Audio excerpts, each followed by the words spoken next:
What's up, guys? My name is SnyperSama, but you can call me Sniper. Welcome back to the channel. In today's video, we are going over my in-game hammer build. This is one of 3 of the final builds that I am doing, seeing as Monster Hunter Wilds base game is finished. As of the time of this recording, we have not gotten the time attack trial yet for the Arch-Tempered Arkfeld, but we are getting that in just a couple of days. Meaning, after I beat that, because I have already beaten the Gogmazio's 10-star, we're kind of in a lull period. There's going to be different stuff coming up on the channel, but as far as today goes, let's get into the in-game hammer build. Sorry if it looks a little different in the room. I am recording this super early in the morning because my fiance just left for work and your boy could not sleep. So, here we have Bound Admonition. Now, I'm a firm believer in all of the new 10-star monsters and the in-game, if you will, not really using status effects weapons. And that's because status effect doesn't work as well anymore. The extra damage that we get from elemental weapons is better. It's more sufficient. It is more vital, especially depending on what it is that you're fighting. Specifically, Gogmazios, who has an insane weakness to Dragon during his nuke form, as well as Arch-Tempered Arkfeld, where you literally need to use Dragon to try to hit the cutoff to pull him out of his unleashed state. Reason for that, we're using Dragon Element, okay? You can, on Hammer specifically, if you wanted to, you could go for Sleep, you could go for Para, you could even go for Blast. I recommend you just rock Dragon Element, but it is up to you. The only thing that you need on your Gogma Ardian Hammer is Doshaguma's Might. Okay? The reason we are rocking Doshaguma's Might is because Hammer is one of the best weapons for offset attacks. And we get to take full advantage of the attack bonuses that come from Doshaguma's Might, thanks to being able to actually use Transcended Gear. Okay? As far as the reinforcement bonuses go, it's going to be the standard, at least for me. 3 attack, 1 affinity, and 1 sharpness to maximize our strong hits. That way we're not hitting weak strikes, okay? As far as the armor, we have Arc Vulcan Helm Gamma, Arc Vulcan Van Braces Gamma. Both of these, level 5 weakness exploit, good decoration slots, and level 2 flare. As far as our chest piece goes, we have Doshiguma Male Beta. The reason we're using the beta variant instead of another piece like a Gogmazio's gear, for example, is because we're able to transcend it. Transcending it gives us 2 additional level 2s, 1 and a level 1, and it works just as well. Plus, it comes with latent power, which stacks really well with our Ray Dao Gamma gear down here, both in the waist and the legs, meaning we get 3 levels of latent power and the additional level 2 tools, level 2s. As far as the challenge goes, you're just going to need attack boost 3. I know there's not everybody that has one of these yet. That's okay. If you do not have attack boost 3, I would go for something like Slugger, especially because you are using Hammer. The extra stun power that's going to provide is going to be really nice. You could also opt for any sort of skill that you may want, truth be told.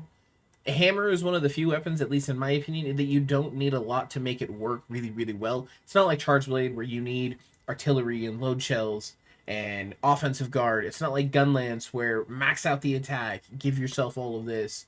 You just kind of can do everything because it can hit decent crit values, because you can sit there and boost the attack and go for raw damage multipliers. It's overall very easy to build, especially as a weapon. Okay? As far as our decorations go, we are using a charge up and attack tool. The reason we're rocking charge up attack, 1, attack is going to give it the ability to actually have level 5 attack boost, which doesn't sound like a lot, but the 4% plus 9 raw is actually very nice, and it can be noticeable, especially if you're trying to min-max damage. Charge up is really good for Hammer. It's just going to increase your stun power. It's kind of like Slugger, but by itself. So if you're able to stack this with Slugger, you might end up having something even more efficient when it comes to knocking a monster down than I do. And then we have 2 critical jewel 3s. As far as the decorations in our armor go, we have 1 Mighty Jewel. This is going to give us maximum might. Ideally, behind this is you have about 90% affinity when you have weakness, exploit, latent power, maximum might active.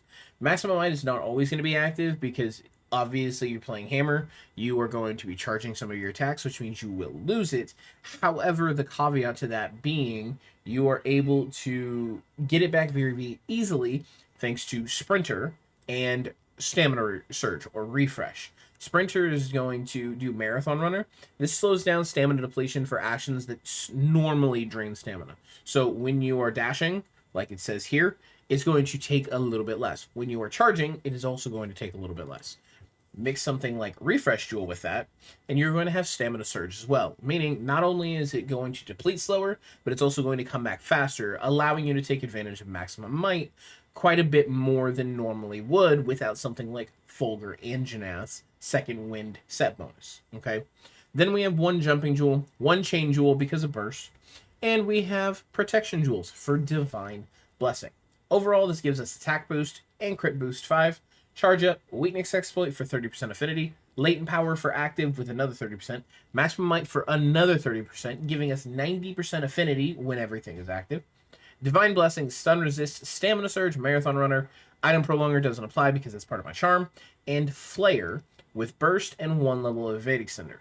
Not to mention, on top of all of that, a plus 10 Raw that is coming from Doshaguma's Might whenever we hit an offset, Thunderous Roar, which is going to make Latent Power more effective, and Arkfeld's Hunger, which is going to keep us healed when we are doing damage. And on top of all of that, you get Lord Soul without actually having to roll it on your weapon. Meaning, you are able to keep all of your damage bonuses very, very easily. You can see here we are at 287 with just a food buff. We have nothing else active.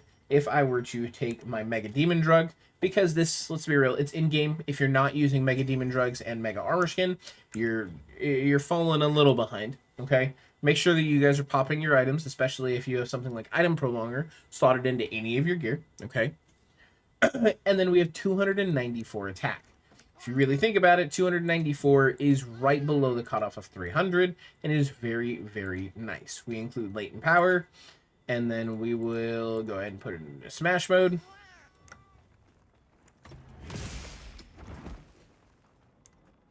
So let's go ahead and wait a second.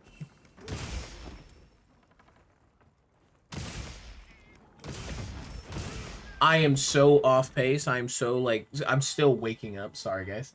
That's my fault.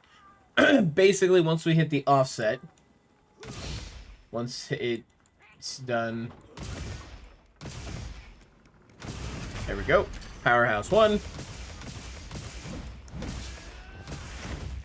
You can see here with everything, we have 312 raw attack, okay? Now, 312 may not sound like a lot, especially considering I've been putting out builds that are getting us even more than that, but when you think about it, you are able to sit here and take advantage of all of the skills. Just like one of my newer builds with USJ, we are able to take full advantage of not only just attack boosting skills, but critical boosting skills, quality of life skills, and everything else in between. This is not a, oh, I'm only going for raw attack. Oh, I'm only going for critical. Oh, I'm only going for affinity. This is something that allows you to use it for everything. And depending on how you roll it or how effective your rolls may be, if you play Hammer that often, you're able to take this entire build and use it with every single element of Hammer for every single in-game monster. Overall, ladies and gentlemen, this is a really, really fun build. I really enjoy it. Hammer is definitely still not one of my favorite weapons, but it is getting up there, and I'm enjoying it more than I ever thought I would. Most notably because people like you guys in my YouTube comments continue to ask for Hammer builds, which means I am forced to put it on when I might not normally. But that is going to do it for today's video, guys. Thank you all for coming and watching. Thank you all for hanging out. Don't forget to like, don't forget to comment, don't forget to subscribe, and I'll see all of you in the next one. Farewell. I don't ever slow up, no I don't take shit. I got no love for the fakeness. If you wanna play tough and wanna hate this, I'll always show up and make a statement.